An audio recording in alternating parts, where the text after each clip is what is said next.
Okay, we are going to open our agenda for the Architectural Board of Review for July 12th, 2021. Good afternoon, everybody, and we can start with our roll call, please. Thank you, board members. This is Mary. I'll go ahead and take the roll call, and I'll start with Chair Moore. Here. Board Member Anderson. Here. Board Member Black. I'm here. Board Member Noon. Here. Board Member Olson. Here. And Board Member Whalen. Here. All right, we have a quorum. Thank you. Okay, thank you very much. And we'll move on to general business and public comment. Any member of the public can address the board for up to 2 minutes on any subject within our jurisdiction that is not on today's agenda. And you can follow the instructions on screen. There you go. To raise your hand. Thank you, Chair Moore. At this time, I don't see any member of the public has logged in to make any general public comment. Mary, have you received any general public comment? Thank you, Christina and board members. We did receive written correspondence from Richard Clausen, and it was distributed to the board before this meeting. Back to you. Okay, thank you. And with that, we will close public comment and go on to approval of the minutes for June 28th. Get those on screen. Mr. Whalen? I'll move to approve the minutes as submitted. Okay. Seconded by Mr. Olson. Any discussion? No? Okay, let's take our vote. All right, thank you. I'll start with Chair Moore. I'll abstain if I was absent. Okay, Board Member Anderson. Yes. Board Member Black. Yes. Board Member Noon. Abstain. Board Member Olson. Yes. And Board Member Whalen. Yes. All right, the motion carries. Thank you. Okay, thank you. And next, the consent calendar minutes for the 6th. Scroll through those really quickly. I don't know if everybody had a chance to review those yet.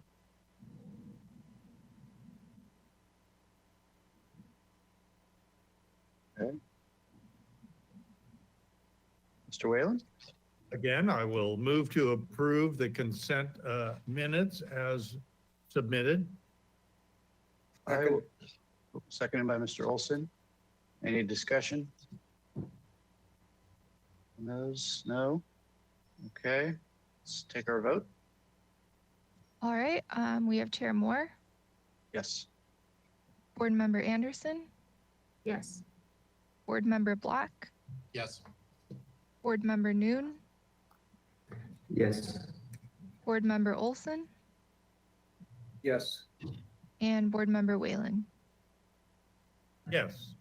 All right, the motion carries. Thank you. All right, and then now any announcements, future agenda items, appeals?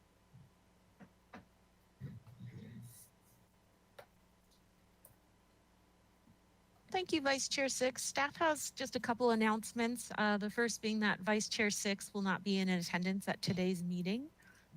The second announcement is that the City Council has appointed 2 new members to the ABR, Board Member Black, and we also have, Board Member Noon. So welcome to the ABR. Welcome, and thank you to City Council for reappointing Mr. Black and for welcoming Mr. Noon to join us. And if no one has anything else, we can move on to subcommittee reports. Has anyone met recently? No? Okay. Then we can move on from general business. And how are we doing on time? Are we ahead?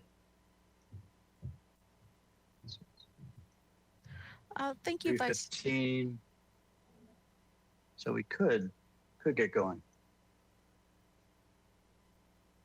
All right, if we do have our applicant, so why don't we do that? Let's move on to item number 1, which is 827 Orange Avenue. This is concept review. This is a proposal for a new multi-unit residence using the AUD program. The project entails retaining the existing single-unit residence and constructing a new 2-story, 2-unit residence. The unit mix includes 3 2-bedroom units ranging in size from 875 to 1,033 square feet with an average unit size of 947 square feet. The proposed density on this 5,625 square foot lot is 27 dwelling units per acre on a parcel with a general land plan use designation of medium high density residential, which allows for between 15 to 27 dwelling units per acre. 3 total parking spaces are proposed, 2 covered and 1 uncovered, and 3 bicycle parking spaces. No final appealable decision will be made at this hearing. This project requires compliance with the project compatibility findings, the infill design guidelines, urban design guidelines, and outdoor lighting design guidelines. And it was last here, July 27th of last year. Okay, and our motion, thank you for putting that up. Study the style, the architecture to make it more compatible with the neighborhood. The asymmetric gable arrangement and box balconies are not appropriate. Entrance walkways. Restore windows to adjacent units. Study program show evidence for a predominance of carports used as opposed to closed garages in this neighborhood, in order to justify the use of the carport.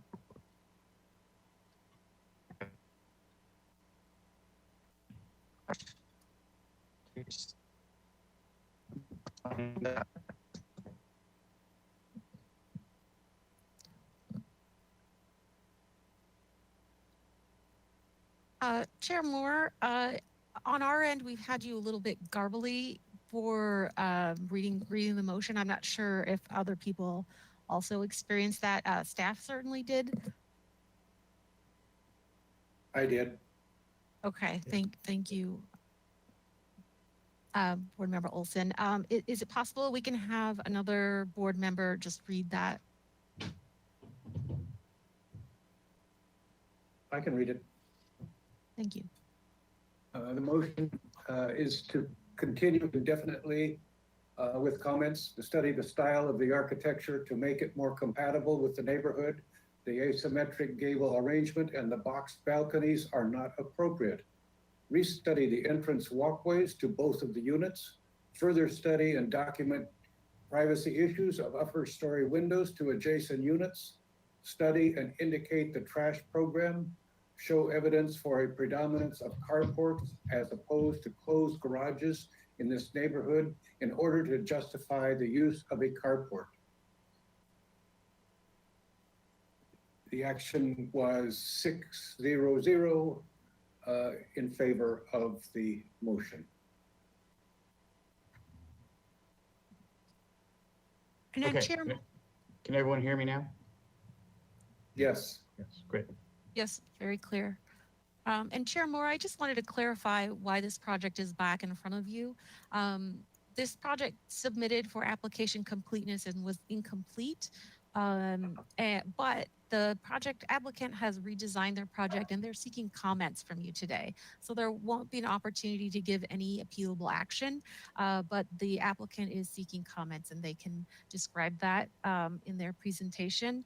And I did want to make a correction for the record. The owner as listed on the agenda is incorrect. The owner for this property is Mr. Abel Barragan, and the owner is present should you have any questions specifically for the owner during the review. Thank you. Okay, thank you.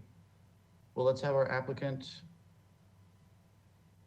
on and have him take us through this project. Good afternoon. Thank you, Chair Moore and the rest of the board members. If you remember this project, maybe Timmy, we could go back to the old plans just briefly, just to kind of get everybody refamiliarized with the older project that we reviewed last year. Looking at the site plan here, the 2 units were configured in an L shape with the void being the carport. And that's kind of the first floor configuration. Next, please.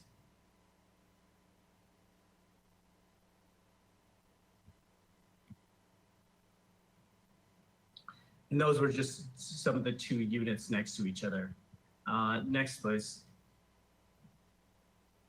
And then as we went to the second story, basically it switched so that the lengthwise was perpendicular to the street and the gable ends were kind of facing the neighbors. And that was something that we need to restudy, as well as the balconies. Next, please. This was kind of the roof plan configuration of that. Next, please. And this was kind of more of the front elevations and some of the side elevations as well.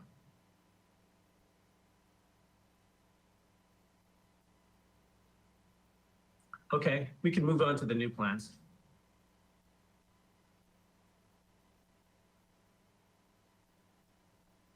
So in this site configuration, we basically, I think the impetus of this redesign was the carport, and we decided to move forward with an enclosed garage. And we flipped the configuration on the site to the other way. The first floor is similar in the fact that the units are in an L shape with the garage forming the crux of that plan. You can see the entries, how we address the entries.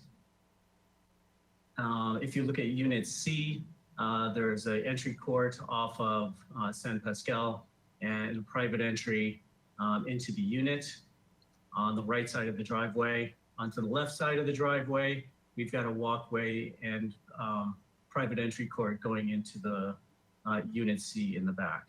So they're both more private entries. Next, please.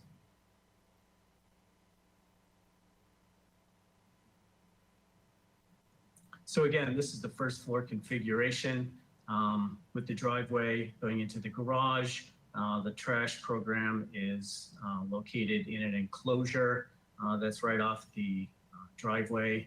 And again, the private entrances to each unit are on each side of the driveway, making them a little bit more private. The first floor on both of these units contain the more of the private units, the bedroom configuration with the living units on the second floor. Next, please. So the major shift from the last design is basically shifting these two units in a staggered position, kind of rotating them on the site so that now the gable ends are facing the street and facing the backyard towards the other unit, which allows more privacy on the second floor. So as you come up the stairs, these two units are separated by small powder rooms on each floor there. And this open plan really contains more of the kitchen and kind of the open living areas with some private decks for Unit C and another deck on Unit B as well. Next, please.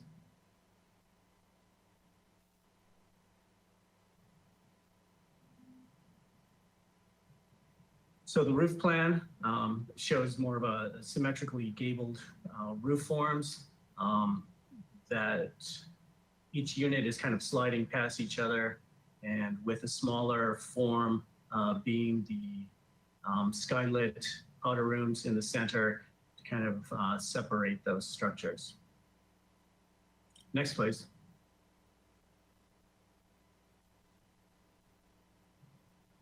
This is the front elevation on the bottom. This is from San Pascal.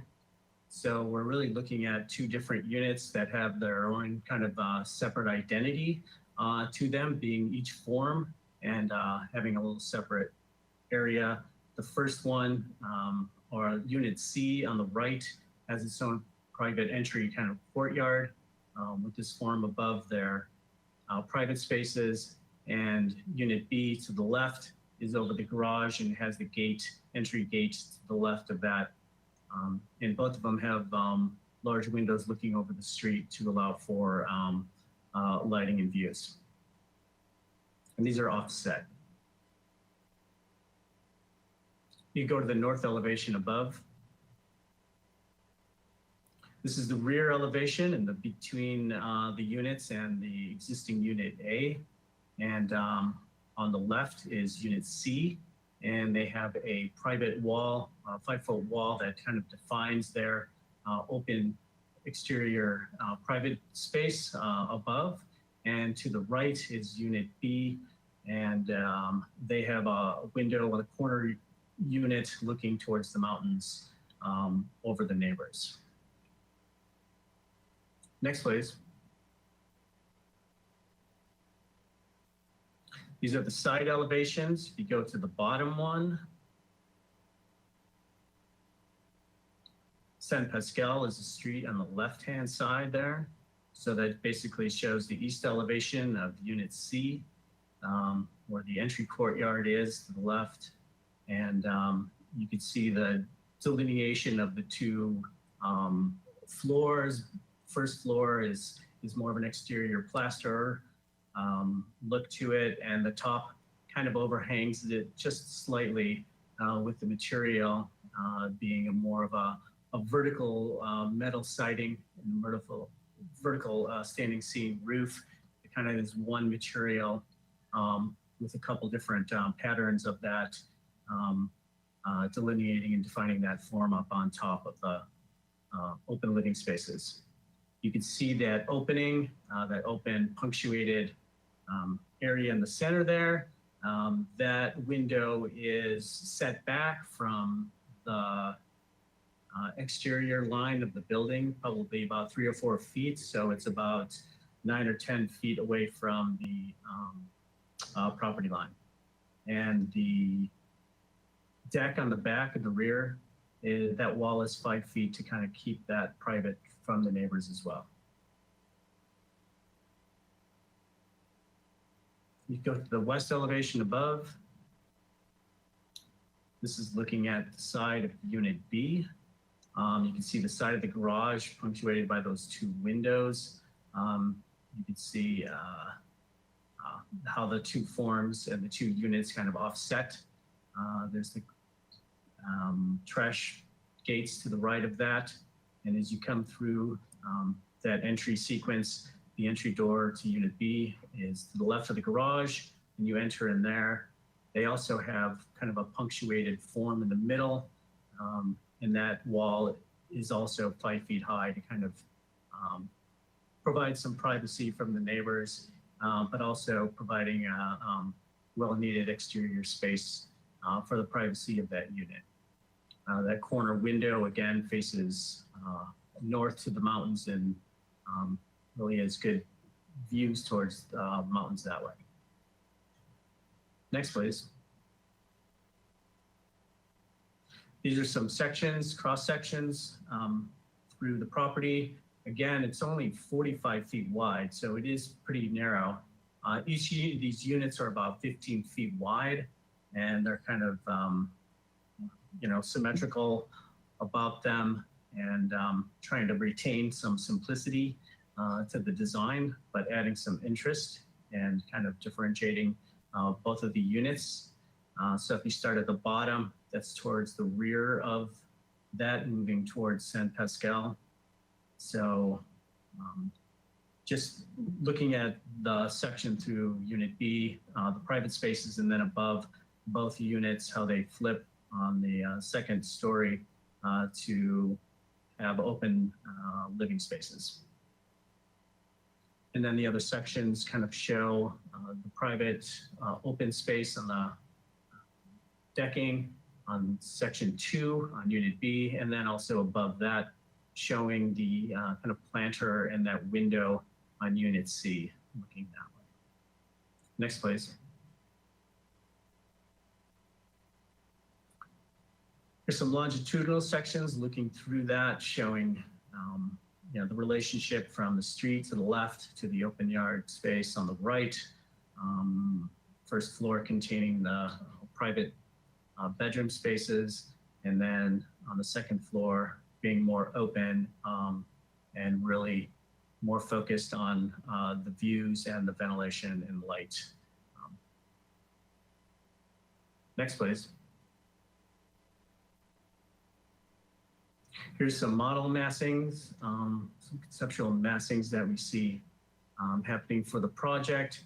If you look at the top one, number 6 there, that really is from San Pascal. Looking from the street view with the garage, you can see the two forms are kind of offsetting to allow a little bit more access to light and views. Some of the units, so they're not really on top of each other. Unit A shows the courtyard and the entry piece there. If you go to the number 1 down below, you can kind of move through counterclockwise around the project. This is also a view from San Pascal showing Unit C and kind of the entry into the courtyard. I can imagine this being two different materials, private spaces being more solid, connecting to the ground, and the upper stories having a different material to delineate those kind of smaller forms to break down the massing and containing the open public spaces. Number 2, please. As we're moving through the property, this is the east side. Again, looking at unit C and that kind of recessed window in the center of that little notch there. And then also that kind of corner window that tucks along and is equal to the height of that back privacy wall for the more private space on the side there. Next, please. Or number 3. This is the rear of the unit showing the offset and also smaller powder room forms that kind of separate the two units, and showing also that corner window on Unit B looking towards the mountains. Next, please. Or number 4. This is again kind of looking at that corner window and also that front or that side entry piece to Unit B. This is also that kind of that notch above the garage showing the private space of Unit B. And number 5. This is kind of just looking down on the site plan and its relationship to the neighbors, and really kind of the impetus again was kind of flipping it to allow some more of the private spaces in the second floor deck spaces to kind of be above the neighboring open yard space rather than being on top of the house in the relationship of that. So just kind of to review and answering your questions from comments on last time, we did study the style of the architecture more and made it more simpler and more compatible by breaking down the forms into 2 more gabled forms that were symmetrical. Number 2, restoring the entry or resetting the entry walkways of both the units. I think we separated those for this driveway, going from one unit and the other unit is have their own separate entrances and their private little entry courtyards. Number 3, studied and documented the privacy issues of the upper story windows. So just flipping the project and aligning the gables towards the street with more of the bigger windows facing the street, and then the back of the unit as well, I think does that. And then, and also creating privacy walls that are 5 feet on the deck spaces that when we do have open yard space. So it adds a little bit more privacy to the neighbors. And then the trash program has been signed off by Mr. Dan Rowell, and he approved that. And number 5, the carport versus garage is obvious. We went with more of a garage to contain the units rather than the carports. And that concludes my presentation.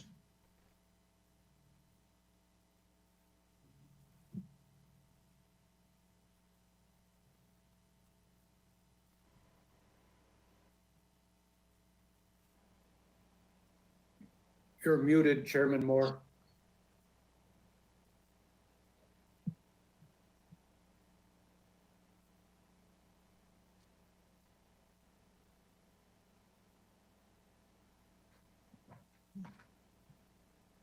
Sorry about that. My headset seems not to be working today. Can you hear me now? Yes, Chair Moore. So we will open public comment. If anybody in the public would like to address the board regarding this project, you can follow the instructions on screen. Thank you, Chair Moore. At this time, I don't see that anybody has logged into the webinar to make any public comment on this item. Mary, have we received any written public correspondence on this item? Thank you, Christina and Chair Moore. We have not received written correspondence for this item. Back to you. Okay, we will close public comment and go to questions from the board. Who would like to start? Mr. Whalen, go ahead. Sure. I want to thank the applicant for a very thorough presentation. I did have one question about the existing house, the so-called Unit A. When I did a site walk, that structure was very heavily landscaped. I could barely tell what style it is. It looked like a little shingle style bungalow. Can you tell us a little bit more about that existing building, please? Stylistically, materially, etc. Sure, Wayland. It is a one-story little bungalow. It does have shingle siding, wood siding on all sides, and painted more of a kind of a gray with a picket fence, as you can see in the front there. And yes, it is heavily landscaped around there. So not much more than I could figure out myself. Thank you. Yeah. Second and final question. You touched on this, the standing seam metal roof material and the vertical metal siding. How similar or identical are these materials? They appear in sheet number A22 for Mr. Bolton's benefit. They appear to be sort of meld together. So how are they different and how are they the same? Yes, they would be the same material. So the roof material would go straight down to the siding. The only thing difference would probably be the spacing of the standing seams, a little bit wider on the roof and a little bit close together on the side of the paneling. So to conclude, you envision them being the same color? Absolutely, yes. I would say conceptually, I think like the massing model on the last page kind of gives it a little bit more of a concept of how that would look. Thank you. That's all, Chair Moore. Mm-hmm. Okay, anybody else with questions? Mr. Black, go ahead. I just wanted the applicant to discuss further. My question is, so what architectural styles do you think are predominant in San Pasqual and Orange Street, and then how does your design sort of reflect that, if I might ask? Sure. I would say that, just looking at the neighborhood, it's an older neighborhood, dating back to 1860s and, 1890s and then turn of the century, especially on Orange Avenue. And a lot of them are predominantly, single and two-story, more kind of bungalow styles. So I guess the design, instead of having the lengthwise run parallel to the street as the previous design was, thought that just the shifting of that so that this unit is broken down further into, two smaller units that look identical in the same scale of the neighborhood rather than appearing as one big structure in the front there would help. So it was more of a kind of breaking that down. And as far as the materiality goes, there was a lot of, standing seam and board and batten styles on a lot of the homes there. Even some of them having galvanized metal or metal siding. So that's where that kind of influence comes from on our proposed siding. And as far as the siding goes, metal siding, I was more interested in the board and bat look. So, I've seen some other cementitious product out there with some battens, with some vertical battens on there that could be used in lieu of metal as well. Okay, those are my questions. Thank you. Okay, Mr. Olson, go ahead.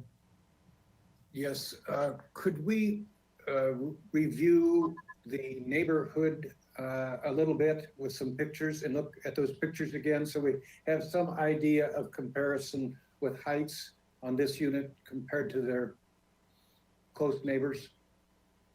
If you look at this front here, the middle photograph shows the subject property, and then the one on the right is a two-story,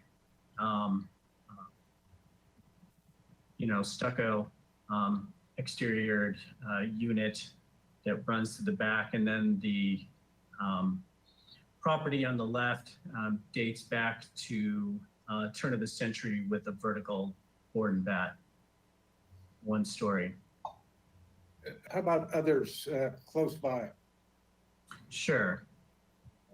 Kind of run through those to me, that would be great.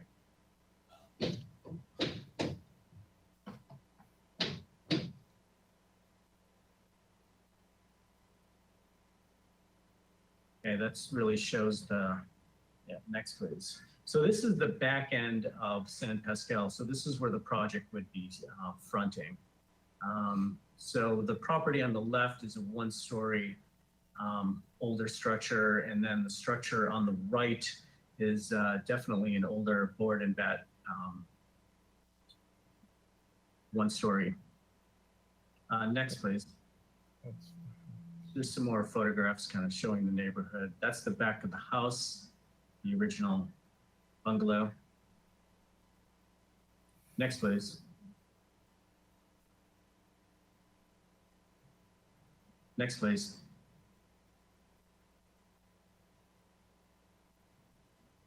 So this is San Pascal, looking across the street. The arrow is where the empty lot is. So you can see kind of this is kind of a two-story structure that's really high on kind of on a hill that's probably at another 8 feet or so higher. And then there's another commercial board and bat agrarian type of storage unit on the corner next to the bus stop there. And then there's another 2-story units kind of on the cross street facing that way as well. Next, please. I think there might be some other. And there's across the street. The bottom shows, again, all the way to the left is that one structure that we just saw on the previous photograph, a 2-story structure, and then some of the other units. So you can see they're kind of across from the street, they're more broken down into smaller 1-story structures, bungalow type structures. I hope that Thank you. Mm-hmm. So I have one more question. This question would have small consequence usually, but and especially at this stage. But it seems to me like gutters would have a big impact on your design. So I assume this would be a gutterless building. Or I was looking at. Sorry, are you finished? I'm sorry. Yes, I am finished. Just looking at details where they're integrating the gutter into the seams at the bottom of there. So I would definitely provide a gutter system that's integrated with roofing in there. Thank you. That's all my questions. Okay, anybody else? Ms. Anderson? Can we go to the, I think it's the south elevation? Yeah, front of it. Can you repeat what you said about the different head heights for the windows on this elevation? Let's see. I would say that just the two units, one is forward than the other one, and the units are symmetrical and the same size, and the window openings on both of those units differentiate just slightly, just to kind of show some individuality towards each of those units. So I would say the head height, I think is around, I think that plate height is at 10 on the second floor. So that, let's see, it's probably about 8 and 9 feet Okay. high at the top of the head of the windows. Okay, and then can we, yeah, okay, thank you. And then can we go to the second floor plan?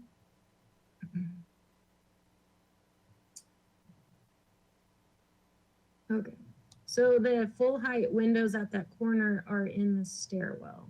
That was I just need that clarification. Okay, those are all my questions. Okay, anybody else?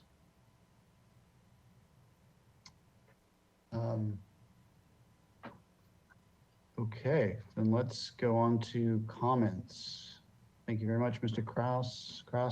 And could have you turn your camera off, mute yourself. Okay, who would like to start with comments?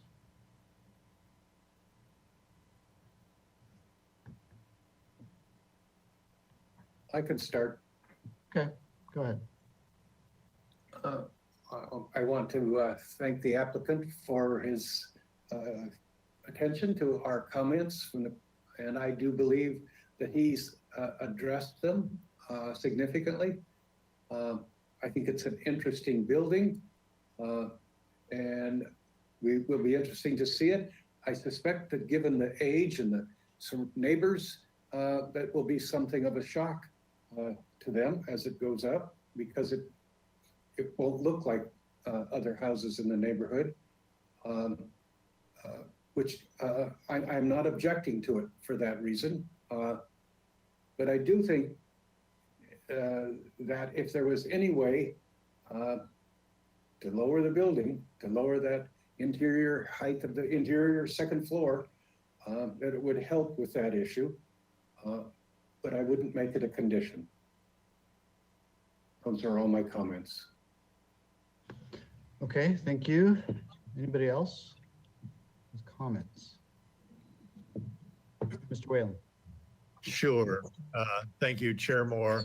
I will echo Mr. Olson's comments. It's very responsive to the former comments that were made. And I would go a little bit further on one of the point. I've walked several blocks of that neighborhood, and it's quite diverse, as the applicant said.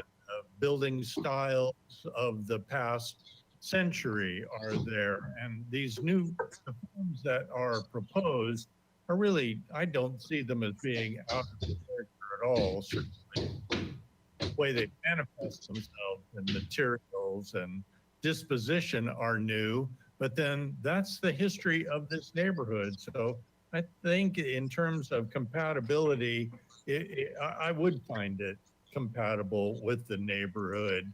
I would think the size and the massing are compatible. These massing models are very instructive to the proponent.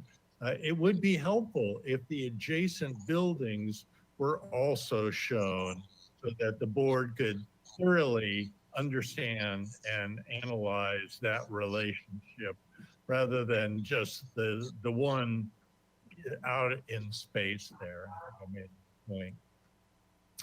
Coincidentally, my most recent trip was to Mexico City, where I visited the residence of Luis Barragan.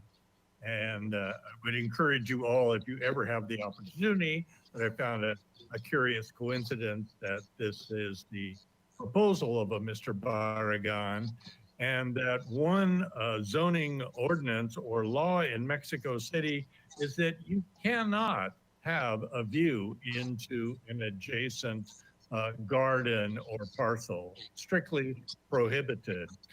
That being said, the approach that this design has taken, and if you could go to sheet A12, Mr. Bolton, I think this is an admirable proposal of having a 5-foot high balcony rail, if you will. It's more of a privacy issue for the resident than it is having some privacy of the neighbor of being looked into. That being said, I don't object to this method being proposed. And then finally, Mr. Bolton, if you go to sheet A3.2, the quality of this remaining interstitial space between units A and the new B and C is weak, to say the least.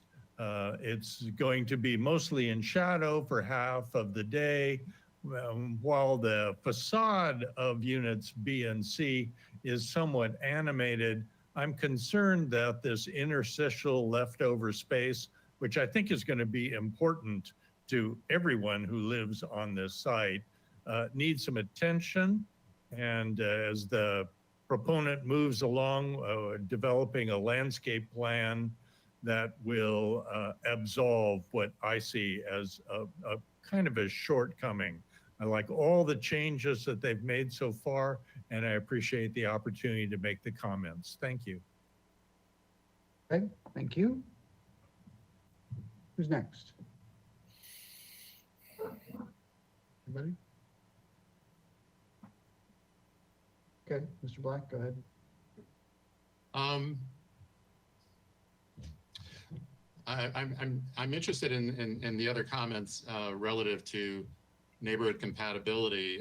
You know, when I Google Earth and walk up and down the street, you know, as was pointed out, I mean, majority of the existing structures are bungalow-esque, and I don't see that here. I mean, the size, bulk, and scale I have no issue with, but just the architectural vocabulary seems a little bit too industrial contemporary to me, especially with the clipped eaves and the use of the standing seam metal. I don't think there's, well, I don't know. I didn't see a house on that street or those streets, you know, with these materials. And I just sort of question whether or not compatibility does exist in my mind. And I'm just wondering whether the applicant can delineate the details when we get there to make it a little bit more consistent with the neighborhood. Those are my thoughts. Thank you. Okay. Mr. Black, I'm on the same page with you. I'm struggling to see how the materiality and some of the other parts of this project could be found to be in conformance with the guidelines. You know, if we look at those guidelines, which we're supposed to be rendering our decisions under, they're pretty specific. So as far as compatibility, here's some bullet points. So the development should be compatible with the distinctive architectural character of Santa Barbara. The development should be compatible with the character of the surrounding neighborhood, and the development should be compatible with immediately adjacent developments. I mean, I have a hard time seeing how it's even compatible with the house that it shares the site with. It's, you know, materiality is different, the detailing is different.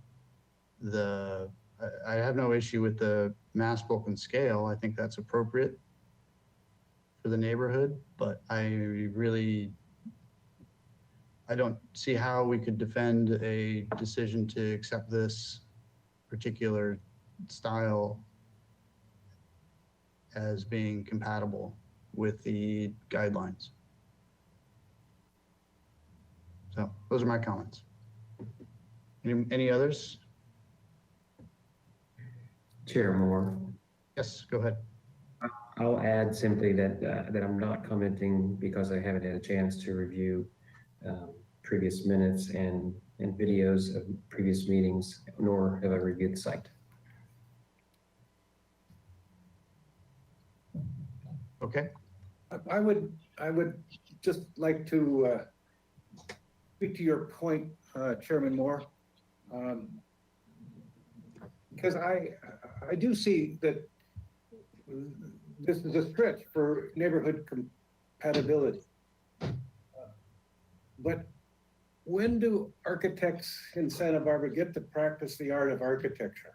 Do they always, will they ever be able to depart somewhat from the so-called standards of Santa Barbara? And it seems to me like this is a neighborhood that could happen. And if we think this is good architecture, that it might encourage future development, similar development in styles that are not always so close to their neighbors.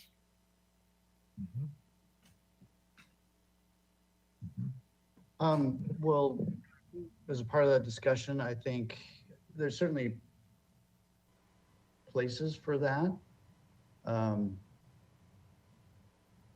I think there's an opportunity to amend this design to make it more compatible with the surrounding area. I think the parts that stand out for me are the clipped eaves, the very modern treatment of the facade and roof line, and the scale of the openings potentially, you know, having a metal siding, you know, quite honestly, I don't see that in this neighborhood. You know, having driven through there and looked at Google Earth and all of that, I struggle to find where that's something that is existing. And I think good architecture can find a way of expressing what's there in a new way. And I think this is getting close to doing that, but it's, you know, maybe a few steps of evolution too far. But that is just my opinion. And we're a board of 6 members today, so if there's somebody who feels like making a motion, we can have further discussion.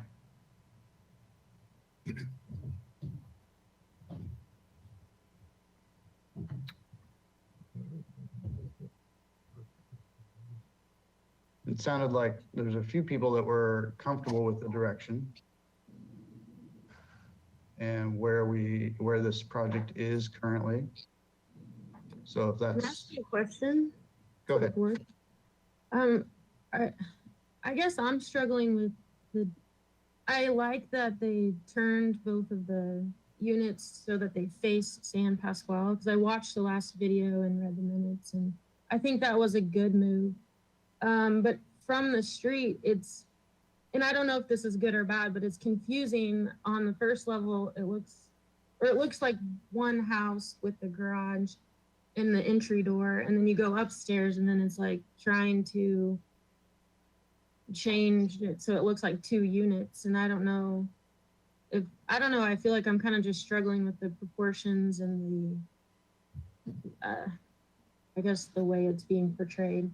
So I guess that could be kind of going towards your description of maybe pushing the too modern. Do you all feel like you're okay with the proportions of the structure and the mass?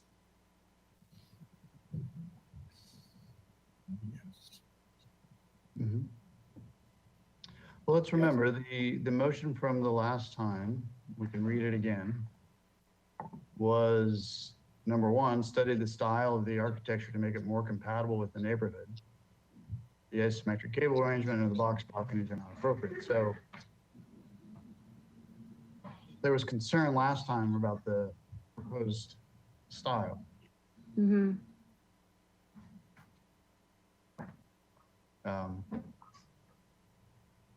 But if there's a board member who feels it's appropriate now, let's craft a motion and see if there's support for that. I can make that motion. Great. I move that we continue, the project continue indefinitely as proposed and it was stylistically as proposed and materially as proposed. I'm open to other additions to this motion if there are any, but I'll stop there at the moment.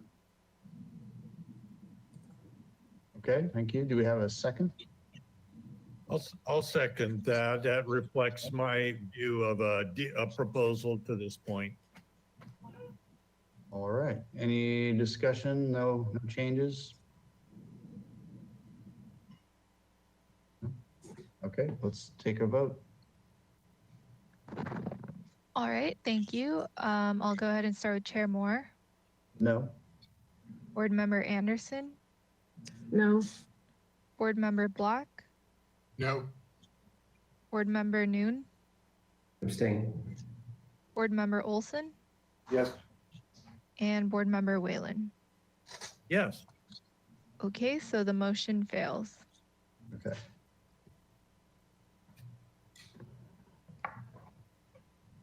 Okay. I would make a motion to continue the project indefinitely. With the following comments: that the board appreciates the changes to the massing and feels that the overall mass, bulk, and scale of the proposed project is appropriate for the neighborhood and the site. The board asks the applicant to continue to study the style of the architectural to make it more compatible with the neighborhood.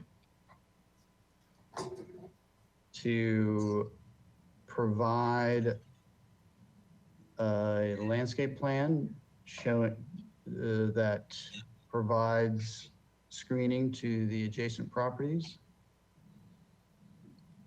And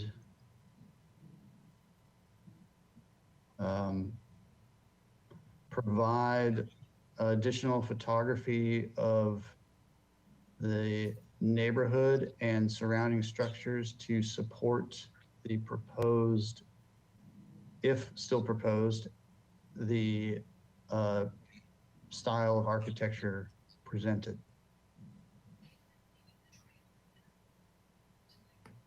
That would be my motion. Do I have a seconder? Is that a, I'll second. okay, second by Ms. Anderson. Any discussion with that?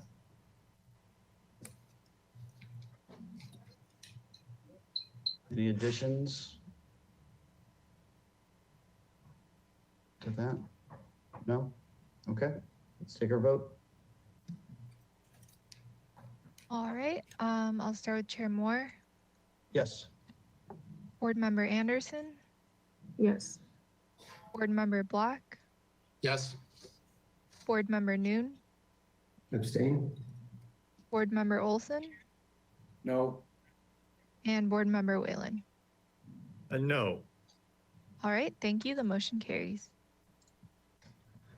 Okay, thank you. I know this is a hard one. It's a touchy, we're in a little gray zone there, but thank you very much. And I believe that is our item for the day. So we can adjourn for our agenda on July 12th. Thank you very much. Thank you.